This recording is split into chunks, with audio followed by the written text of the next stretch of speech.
முருங்கைக்காய் சாம்பாருக்கு துவரம் பருப்பு ஹாஃப் அன் ஹவர் ஊற வச்சுட்டு, அப்புறம் மஞ்சத்தூள், காயத்தூள், வெந்தயத்தூள், ஒரு ஃபுல் கார்லிக், வெங்காயம், தக்காளி, 2 பச்சை மிளகாய் கீரி போட்டு சிம்மில் போட்டு ஒரு 6 to 7 விசில் வச்சுக்கலாம்.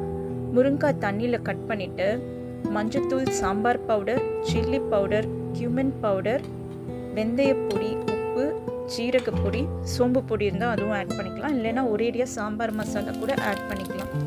புளி போட்டு அது ஒரு 15 மினிட் வேக வச்சுக்கலாம். அதெல்லாம் வெந்துட்டுருக்கட்டும். தாளிப்பு ரெடி பண்ணிடலாம். ஒரு பேனில் எண்ணெய், கடுகு, வெந்தயம், வெங்காயம், வத்தல், கருவேப்பிலை போட்டு நல்லா தாளித்து வச்சுக்கலாம். குக்கரை ஓப்பன் பண்ணி பருப்பு நல்லா மேஷ் பண்ணிட்டு நம்ம மசாலா புளி தண்ணியோடு வெந்திருக்கிற முருங்கைக்காய் உள்ளே ஆட் பண்ணி நல்லா மிக்ஸ் பண்ணிடலாம். இப்போது தாளித்ததும் ரெடி ஆயிடுச்சு. ஒரு ஸ்பூன் கீ ஆட் பண்ணி வச்சுக்கலாம். இது ஆப்ஷனல் தான். இப்போ நம்ம தாளித்தது ரெடி ஆயிடுச்சு. அது கூட கொஞ்சம் கொத்தமல்லி போட்டு ஸ்டவ் ஆஃப் பண்ணிட்டு நல்லா வதக்கி விட்டுறலாம். இப்போ இதை ஃபுல்லாக அப்படியே சாம்பாரில் கொட்டி சாம்பார் நல்லா கலந்துட்டா நம்மளோட டெலிஷியஸ் முருங்கைக்காய் சாம்பார் ரெடி. முருங்கைக்காய் சாம்பாருக்கு வேறு எந்த வெஜிடபிளும் ஆட் பண்ணாமல் முருங்கைக்காய் மட்டும் ஆட் பண்ணால் டேஸ்ட்டு, ஃப்ளேவர் ரொம்ப நல்லாயிருக்கும்.